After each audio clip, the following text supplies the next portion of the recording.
इस ठंड में तुम सबको शौक है ना जुआ खेलने का और नशा करने का, अब जेल में करना। पुलिस वहां मौजूद सभी को अपने साथ जेल में ले जाती है, पर जिनकी फैमिली अच्छे घर से होती है वो अपने पति बच्चों को जेल से छुड़ा लेती हैं। पर इस बारे में जब गरीब शांति और उसके परिवार को पता चलता है तो मानो जैसे उनके ऊपर दुखों का पहाड़ ही टूट जाता है। भैया ने हमें कहीं मुंह दिखाने लायक नहीं छोड़ा, अब हम उन्हें जेल से कैसे छुड़ाएंगे? अगर पापा जी को ये बात पता चल गई तो कहीं इस ठंड में उनकी तबीयत ना बिगड़ जाए। अरे अब मेरा बेटा जेल से कैसे आएगा, कोई कुछ करो। पूरा परिवार इस सदमे में था कि इस ठंड में वो लोग कैसे रवि को जेल से बाहर करें। तभी वहां फैक्ट्री से विनोद आ जाता है और जब उसे पता चलता है कि उसका बेटा जेल में चला गया है तो उसकी तबीयत खराब हो जाती है और वो बिस्तर पकड़ लेता है। माँ दादू की तबीयत खराब हो गई इस ठंड में, पापा भी जेल में, घर में खाना भी नहीं है, हमने कल भी कुछ नहीं खाया था, बहुत भूख लग रही है, कुछ खाने को दो ना, मैं खाली रोटी नहीं खाने वाली। हाँ भाभी, खाली नमक रोटी मेरे गले से भी नीचे नहीं उतरती।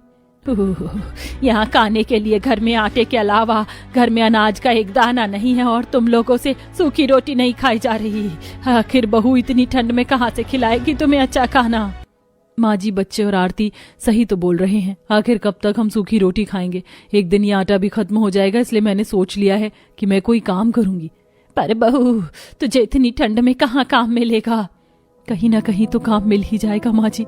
फिलहाल मैं पड़ोसी से थोड़ा सा मांग कर ले आती हूँ, उन्होंने साग उगाया है अपने आंगन में। इतना बोल निशा अपनी पड़ोसन के पास जाती है और उससे कुछ साग मांगती है। निशा, इससे ज्यादा साग नहीं दूंगी, मेरे घर में भी लोग हैं, पर इतने कम साग से तो 2 लोगों का भी पेट नहीं भरेगा। तो गरीबी में 56 भोग खाना जरूरी है क्या? इसी साग को उबाल कर आटे में मिला लो और खा लो। निशा अपनी पड़ोसन की बात सुनकर अब ऐसा ही करती है और वो अपने परिवार वालों को साग वाली रोटी खाने को देती है, जिसे देख निशा के दोनों बच्चे और नंद मुंह बनाने लगते हैं। माँ, तुमने ये क्या घास फूस की रोटी बनाकर हमें दे दी? मैं नहीं खाऊंगा ये घास की रोटी। हाँ भाभी, मुझे भी ये घास की रोटी पसंद नहीं आई। भला साग घास को काट कर भी कोई रोटी बनाता है क्या? बेटा, कुछ दिन की बात है, खा लो जो बहू दे रही है, कहीं ऐसा ना हो कि ये खाना भी नसीब ना हो। हमारी मिल भी नहीं चल रही है, ऊपर से मेरी तबीयत और खराब हो गई, मैं काम नहीं कर सकता, जो बहू देगी अब हमें वही खाना है। विनोद की बात सुनकर राजू, पिंकी और आरती मुंह बनाकर वो रोटी खा लेते हैं और अगली सुबह निशा काम की तलाश में जाती है, जहां उसे एक कोठी में साफ सफाई का काम मिलता है। क्योंकि आज उसका पहला ही दिन था, इसलिए वो अपनी मालकिन से कुछ बोल नहीं पाती और घर में सब्जियां देखकर खुद से कहती है, कितना सारा खाना बचा हुआ है, ये लोग तो फेंक देंगे और ये मेथी पालक सड़ रहा है, कैसे मालकिन से बोलूं कि सब्जी बनाने के लिए मुझे दे दे ये सब। अपने सामने सब्जियां देखकर भी निशा सब्जी नहीं ले पाती और घर के लिए निकल जाती है।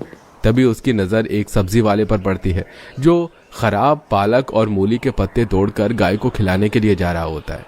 ये देख निशा सब्जी वाले से कहती है, भैया आप ये पत्ते मुझे दे दीजिए, मुझे इनकी जरूरत है।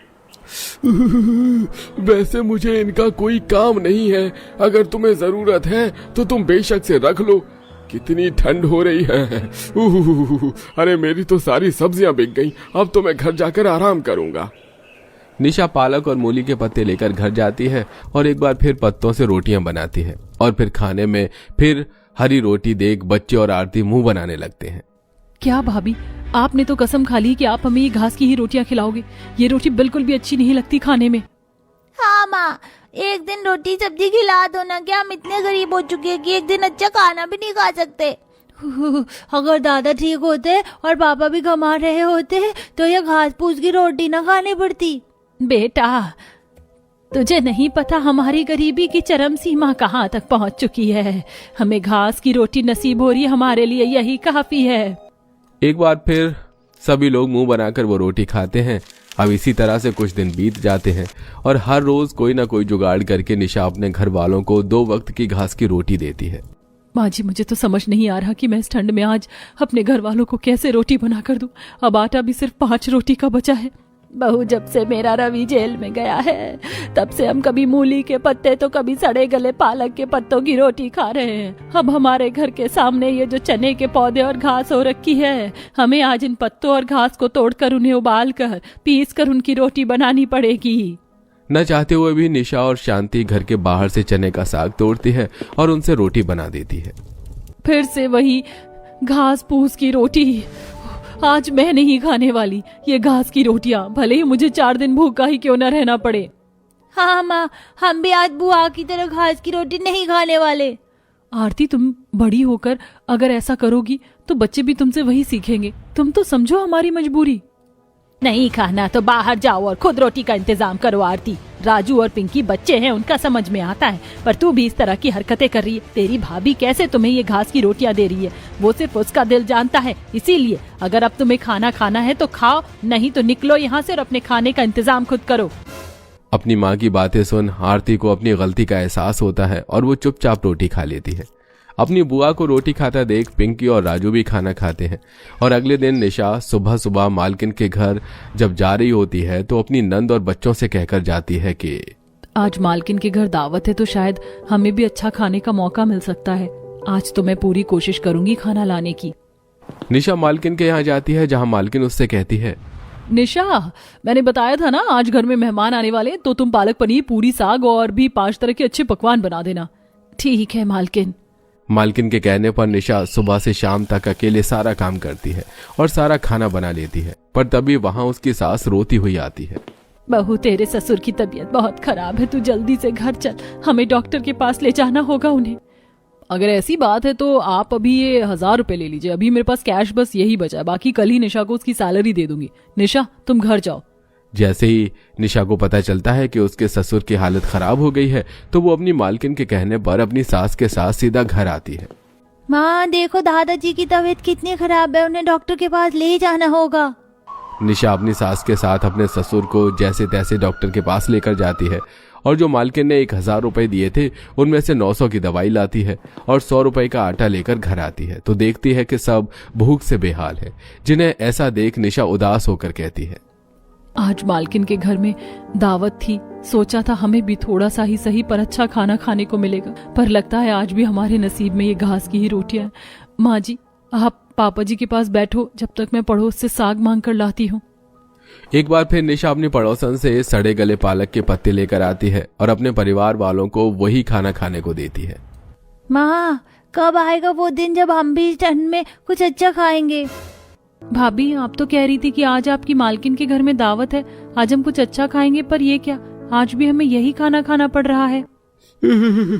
अरे क्या ये शांति जी का घर है? हाँ, आप कौन?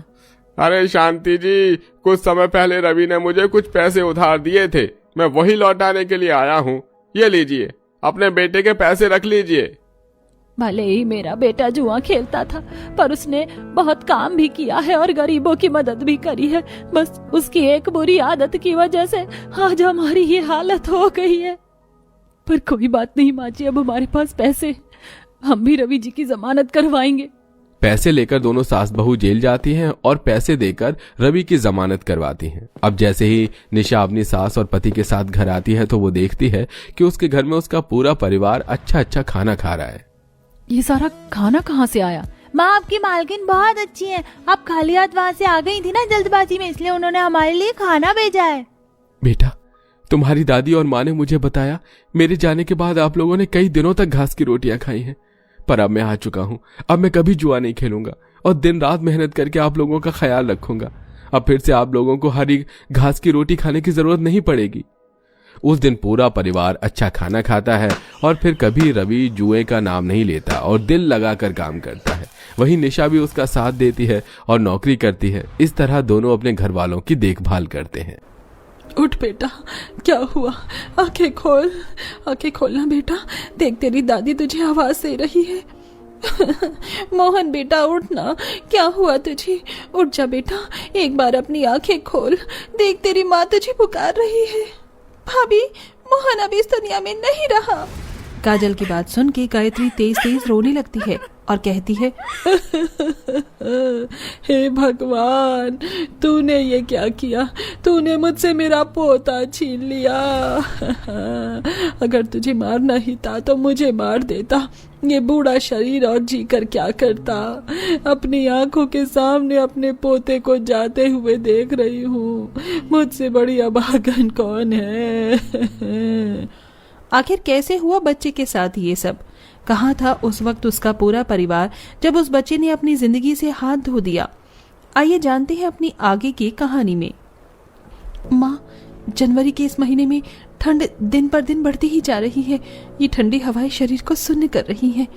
ठंड से कांपते हुए राधा की सास कहती है, हाँ बहू, ठंड तो बहुत ज्यादा बढ़ गई है और ये खिड़की भी टूटी हुई है, जिससे सीधी हवा हमारे टूटे हुए घर में घुसती ही जा रही है। माँ, सर दर्द से फटा जा रहा है। माँ, तेरा सर तो आग की तरह तप रहा है। बेटा, तुझे तो बहुत तेज बुखार है। आ इधर आ, मेरी गोद में लेट जा, तेरा सर दबा देती हूँ। ये लो, ये ठंडी पट्टी इसके माथे से उतार दो, इससे इसका बुखार थोड़ा कम हो जाएगा। माँ जी, आप ही मोहन को अपनी गोद में रखें और इस ठंडी पट्टी से इसकी पट्टी करिए, जब तक मैं डॉक्टर से मोहन के लिए दवा ले आती हूँ। क्या हुआ आपको? क्या दिक्कत परेशानी आ रही है? सुबह से मेरे बेटे को बहुत तेज बुखार है, पूरा शरीर आग से तप रहा है, बदन दर्द है, जिसकी दवा मैं लेने आई हूँ। ये लीजिए दवाई और इसके 500 रुपए आगे रिसेप्शन पर जमा करवा दीजिए। इतनी सारी रकम तो डॉक्टर साहब मेरे पास नहीं है, मैं बहुत गरीब हूँ। आप मुझे अभी ये दवाई दे दीजिए, मैं आपके पैसे धीरे धीरे करके चुका दूंगी। आगे से जब पैसे हो तभी अस्पताल आना, पता नहीं कहाँ कहाँ से आ जाते हैं। भगवान के लिए ऐसा मत करिए, मैं आपके पैसे चुका दूंगी, मुझे दवाई दे दीजिए, नहीं तो इस ठंड में मेरे बेटे की जान चली जाएगी। राधा के रोने के बाद भी डॉक्टर उसको दवाई नहीं देता है और वो बिना दवाई लिए ठंड से कांपती हुई अपने घर वापस आ जाती है, जिसे देखकर उसकी ननंद कोमल कहती है, लाइए भाभी, दवाई दीजिए, मोहन को दे दो। अस्पताल में हुई सारी बातें राधा कोमल को बताती है, जिसे सुनकर कोमल कहती है, गरीब का साथ कोई नहीं देता, सब लोग पैसे वालों को ही पूछते हैं, हम गरीबों की कोई औकात नहीं। पर आप चिंता मत करिए, घर में कुछ चीज पड़ी है, उनसे काढ़ा बनाकर मोहन को देती हूँ, और आप जब तक ठंडी पट्टी करिए, उससे मोहन को थोड़ा आराम मिलेगा। ऐसे ही वक्त गुजरता है और घर के बिगड़ी कंडीशन को देखकर राधा दूसरों के घर में बर्तन मांजने का काम ढूंढती है। अब वो आए दिन ठंड में लोगों के झूठे बर्तनों को धोती और उन पैसों से घर चलाती। बाप रे, कितना ठंडा पानी है। मेम साहब, आज आपने गीजर नहीं चलाया, पानी बहुत ज्यादा ठंडा है। वो सिर्फ हम लोगों के लिए नहाने और वॉशरूम के लिए है, तुम जैसे गरीबों के लिए नहीं। मैं उस गीजर को ऑन करूं, चुपचाप इस ठंडे पानी से सारे बर्तन धो। पैसे किस बात के लेती हो तुम? ठंडे पानी से बर्तन धो धो कर राधा के हाथों में सूजन आ जाती है और पैरों की उंगलियां फूल जाती हैं और फूल कर लाल हो जाते हैं, जिसके कारण वो ठीक से चल भी नहीं पाती। एक दिन वो मालकिन के यहाँ से सारे काम खत्म करके अपने घर लंगड़ा लंगड़ा कर आ रही होती है, जिसे देख गायत्री कहती है, अरे बहू, तू ऐसे लंगड़ा क्यों रही है? और तेरे हाथ पैर, बाप रे, ये तो ठंड से फूल गए हैं और कितने लाल हो रहे हैं। राधा अपनी सास को बताती है कि मालकिन के यहाँ ठंडे पानी में काम करके उसके हाथ और पैर सूज गए हैं। ये सुनकर गायत्री कहती है, अरे कैसे इंसान है, उसे जरा भी दया नहीं आई इस ठंड में तुझसे इतना काम करवा के। ला बहू, मैं गरम तेल लगा देती हूँ सरसों का इसमें। ऐसे ही वक्त गुजरता है और अगले दिन गायत्री काम पर जाती है और अपनी मालकिन से हिसाब करने को कहती है, जिसे सुनकर उसकी मालकिन उस पर बहुत गुस्सा करती है और डांट टपट कर थोड़े से पैसे देकर उसको वहां से भगा देती है। राधा उन पैसों को लेकर घर आ रही होती है। उसको रास्ते में कुछ फटे पुराने कपड़े फेंके हुए नजर आते हैं।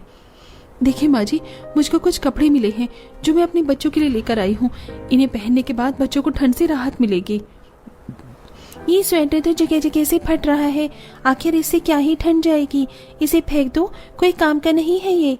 नहीं, फेंक मत राधा बहू, ला मैं इन्हीं फटे स्वेटर को सुई धागे से सिल देती हूँ, ठंड में कम से कम थोड़ी तो राहत मिलेगी।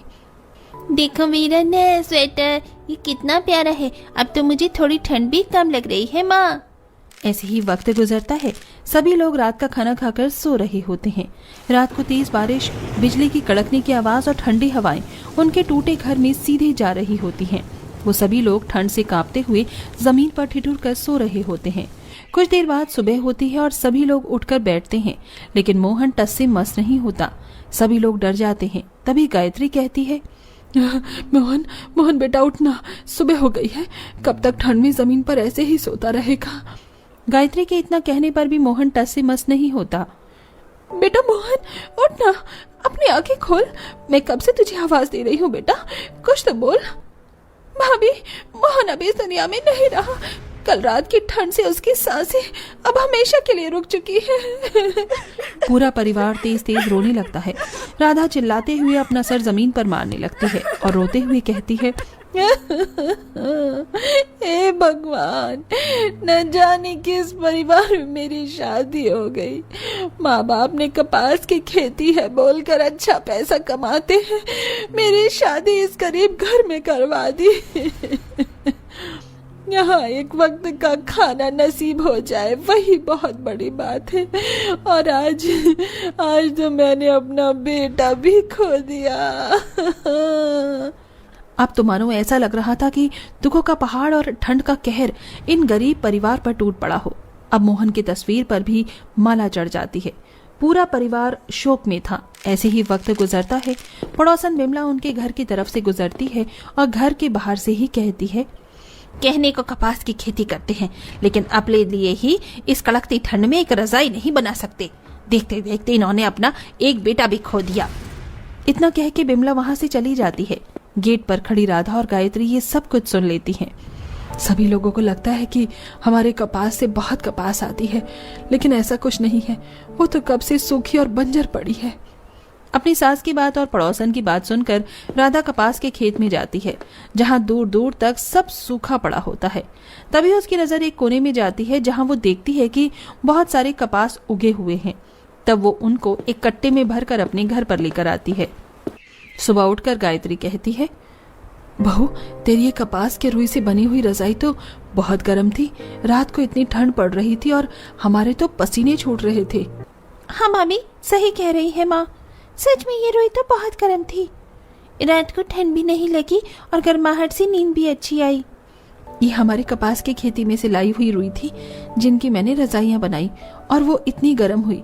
अच्छा माँ जी, मैं क्या सोच रही थी कि क्यों ना हम इसी कपास से निकली हुई रुई से रजाई बनाकर बाहर लोगों को बेचें। इससे हमारी थोड़ी आमदनी भी हो जाएगी। हाँ बहू, तो ठीक कह रही है। हम सब मिलकर इसी रुई से रजाई बनाएंगे और बाहर मार्केट में बेचा करेंगे। अब राधा कपास को उगाने में बहुत मेहनत करती है और अब कपास अच्छी मात्रा में उगा भी करता है। अब इस कपास से रुई की रजाइयां बनाते और बाहर बाजार में बेचने जाते। धीरे धीरे अच्छी आमदनी हो जाती और वो लोग अपना एक सुंदर सा घर लेते हैं और अपनी रजाई के बिजनेस को बरकरार रखते हैं।